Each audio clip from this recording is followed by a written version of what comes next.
Tiempos de Gracia presenta un encuentro con Jesús.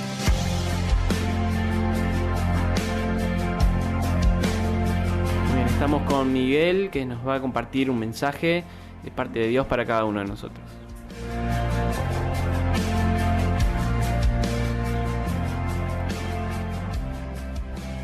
¿Cómo están todos? Hola Magalí. Hola, buenos días. Estoy viendo que uno de los premios que está acá, que es comestible, Magalí, ya le entró. Así que espero que lo saque ella misma y que no haya problema con la audiencia. Acá estamos para seguir una serie de reflexiones acerca del texto bíblico de personas que se encontraron con Jesús. El texto de hoy es el que leemos en Mateo capítulo 4, versículos 23 al 25, que le vamos a pedir a Magalí que nos lea.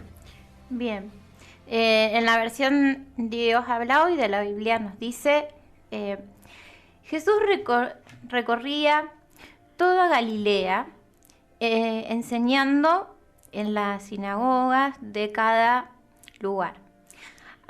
Anunciaba la buena noticia del reino y curaba a la gente de todas sus enfermedades y dolencias. Se hablaba de Jesús en toda la región de Siria y le traían cuantos sufrían de diferentes males, enfermedades y dolencias. Y también a los endemoniados, los epilépticos y a los paralíticos. Y Jesús los sanaba.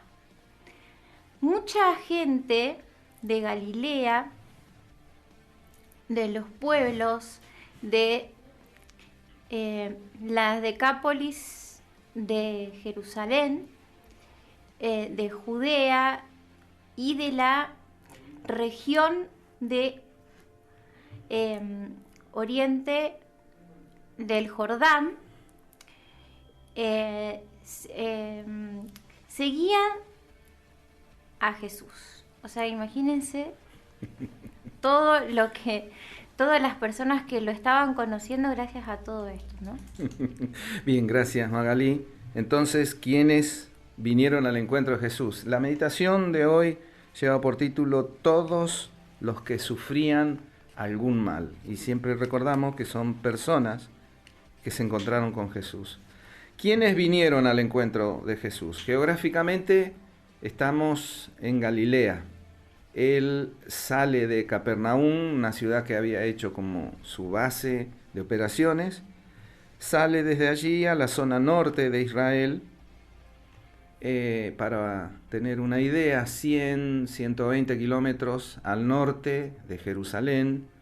Mateo nombra toda una región muy extensa, porque como escuchábamos, nombra a Siria, un país del norte de Israel, y se extiende hasta el sur de la gente esta que se movía buscándole a la región de Jerusalén y aún más, decía Magalí, nos leía, al lado del este del río Jordán, que es un río que nace en el mar de Galilea, que baja hacia el sur, desembocando en el Mar Muerto. Así que la fama de Jesús cubría casi todo el país. En aquellos tiempos no había Facebook, siempre usamos los mismos ejemplos, ¿viste? No había Facebook, no había TV, no había radio, no había internet, ni WhatsApp. Uno se pregunta cómo podrían vivir aquellas personas, y esa es una pregunta seria, más allá de lo graciosa, pero lo más importante es cómo se corrió tan amplia y velozmente la voz que decía que había uno que mostraba su poder y su misericordia con los que estaban sufridos y necesitados. ¿En qué circunstancias se encontraron con Jesús? Desde toda aquella zona Para darnos una idea, geográficamente estamos hablando de ir de acá hasta Rafaela, de ancho, y de acá hasta Rosario de largo. De toda esa zona acudieron a buscarle. Y yo me imagino caminando, o sea, por la supuesto, gente caminando, yendo de un lugar a otro. La otra ilustración que uno siempre usa, no había colectivos, no había trenes, no había aviones, así que no había remises. Y desde toda esa zona acudieron a buscarle. Uno imagina que acomodarían sus alimentos, la ropa, el agua en un bolso de tela, de cuero, se abrigarían para el frío y a caminar. En un país empobrecido por la dominación del Imperio Romano, la pobreza, las enfermedades y las necesidades, la población humilde estaría abrumada. De entre todos ellos, miles dejaron sus territorios para buscar a Jesús y presentarles a Él sus angustias. Pasa que las acciones de Jesús atrajeron multitudes. Era misericordia, pero con un propósito. Él atraía a las personas a las cuales le iba a enseñar y para poder predicarles, mientras, por amor, les sanaba. Jesús estaba abocado a la tarea de enseñar en las sinagogas, predicando el evangelio de un reino que se había acercado, pero también sanando. Y acá aparece una de las cuestiones claves del texto bíblico. Lo vemos a Jesús atendiendo todo el espectro de las necesidades humanas. Les enseñaba, los sanaba, pero les predicaba. O podemos decir, les predicaba, les enseñaba, pero les sanaba, etcétera, etcétera. Nosotros tenemos que pensar cómo cambia este relato según donde ponemos el énfasis. Porque donde usted ponga el énfasis, en ese punto está su interés. ¿Cuánta gente va hoy a las iglesias buscando sanar? ¿Cuánta gente va buscando novia o novio? ¿Cuánta gente va buscando ayuda alimentaria? Buscando que Dios le consiga un empleo. ¿Eso es lícito?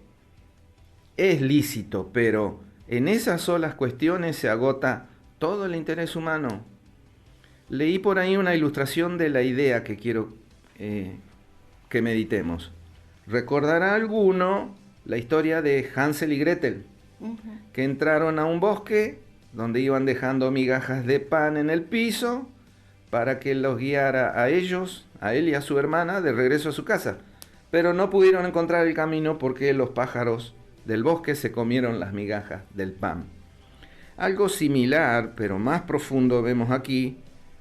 Por donde Jesús iba, dejaba rastros confirmando su misión divina con milagros y poder sanador que confirmaban su enseñanza y señalaban claramente quién era Él. Había sido profetizado que el Salvador sanaría.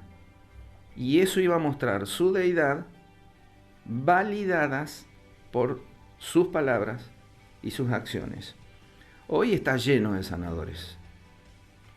Pero debemos preguntarnos hacia dónde dirigen esos sanadores nuestras miradas.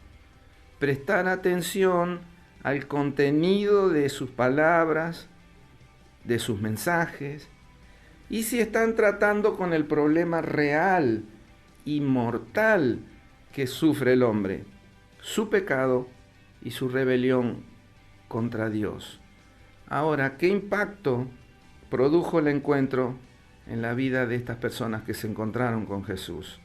Estos 3 versículos tan sencillos describen en qué consistió el trabajo de Jesús, lo que Él hizo, su obra mientras caminó entre nosotros. Y note que al final del versículo 24 dice, y lo sanó. Cada persona que se acercó a Jesús recibió lo que necesitaba. Algunos oyeron acerca del amor del Padre, escucharon acerca del reino de Dios, del deseo de Dios de reconciliar al hombre con Él. Otros fueron sanados de sus dolencias. Imagínate, enfermedades que en aquellos tiempos eran terribles para esas gentes. Hoy serían el cáncer, los virus, el Parkinson, el Alzheimer. Imagino el hígado graso del que sufro yo. Podríamos ir hoy a Jesús por la obesidad, por el alcoholismo, por el estrés, por la drogadicción. ¿Podríamos ir y hacerlo lícitamente? Tenemos derecho a ir. Porque una cosa es la enfermedad no imputable a conductas nocivas y perversas del propio ser humano. Con dolor lo digo, porque lo he vivido. Un alcohólico se produce a sí mismo el daño y muchas veces es irreversible. Pero otra cosa es ir a Jesús por enfermedades congénitas o consecuencias de accidentes o negligencia ajena, etcétera, etcétera. ¿Qué piensan ustedes? Sí, yo digo que sí, es lícito ir en toda circunstancia a Jesús. Podemos ir a Jesús buscando su poder y su misericordia, cualquiera sea la causa de nuestra necesidad, sea imputable a nosotros mismos o causada por terceros. Estemos como estemos, podemos ir a Jesús. Él tendrá misericordia de todos. Vos sabés que mientras digo esto me emociono, porque es verdad. Y al ir a Él, al ir a Cristo, al ir a Jesús, Él nos va a dar sus palabras, nos va a enseñar para corregir y nos sanará. Y todo eso será una puerta abierta en nuestras vidas para poder ver en Él a quien verdaderamente es el Hijo de Dios, el Salvador del mundo, en quien están la gracia, el perdón y la vida eterna. Si estamos rotos, desahuciados, condenados, perdidos, desconsolados, enfermos, estresados, quebrados, infectados, arruinados, el lugar donde está Jesús, a ese lugar debemos huir ya.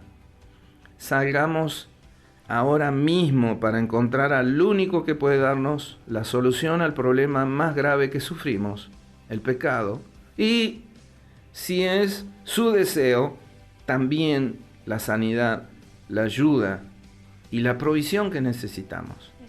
Dice el relato bíblico que Jesús iba enseñando, predicando y sanando. Esa era la consigna del día de hoy.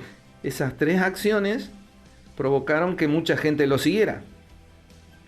Esas acciones de milagros y su poderosa enseñanza y el profundo mensaje del Evangelio debieron llevar a la gente a ver que Él era mucho más que solo un hombre. Ese es otro énfasis que quiero resaltar convenientemente. Si los hombres no aciertan a ver que Jesús es el Hijo de Dios, el Salvador prometido, entonces todo lo demás no tendrá importancia. Aclaro, todo lo que tiene que ver con Jesús es importante. Sus palabras, sus enseñanzas, sus sanidades, sus milagros, todo lo que hizo, todo lo que dijo. Pero lo más importante es ver en todas estas cosas cómo cada una de ellas señalan al Salvador. Su mismo nombre señala este hecho. Jesús, o Yeshua, significa Dios salva. Me quedo con una frase que dijiste que de alguna manera puede resumir un poco lo que hemos compartido. Misericordia con un propósito. Realmente vemos que la misericordia mostrada a través de los milagros, a través de las sanidades que el Señor Jesús hacía, nos conduce a validar las palabras de Él, aquello que podemos ver por medio de nuestros ojos, podemos ver que Él realmente es quien dice ser el Hijo de Dios. Y además que tenemos que tener en cuenta que cuando hablamos de sanidad también hablamos de sanidad espiritual, ¿no? Esa sanación del espíritu que Jesús nos da hoy actualmente, cuando lo conocemos, cuando estamos frente a Él, en ese diálogo que tenemos con Él todos los días, ¿no? Entonces, yo creo que esa paz no tiene precio, no hay nada ni nadie que pueda brindar lo que brinda el conocer a Jesús como nuestro Salvador y reconocerlo, ¿no? como nuestro Salvador en cada acción cotidiana de cada día. Ahora bien, ¿qué aplicación, para terminar, qué aplicación tienen estos sucesos registrados ahí en el Evangelio de Mateo para nosotros? Muchas personas, y lo extiendo porque te escuché, Martín, hoy, todas las personas necesitan ir a Jesús. En Él podrán hallar la solución a sus necesidades y sus angustias. Usted debe acudir al único que tiene el poder para producir un impacto bendito en su vida. Él nos ve por completo, recién Magalí hacía ese énfasis, todo nuestro ser. Lo físico, nuestras almas, nuestros sentimientos, nuestro espíritu, también nuestros anhelos, los deseos, las angustias, todas nuestras necesidades están bajo su mirada. Una mirada que es de amor, una mirada que es compasiva. Pero no quiero dejar la impresión de que Jesús vino al mundo con la intención de satisfacer nuestras necesidades, aun cuando permanentemente lo vemos obrando así.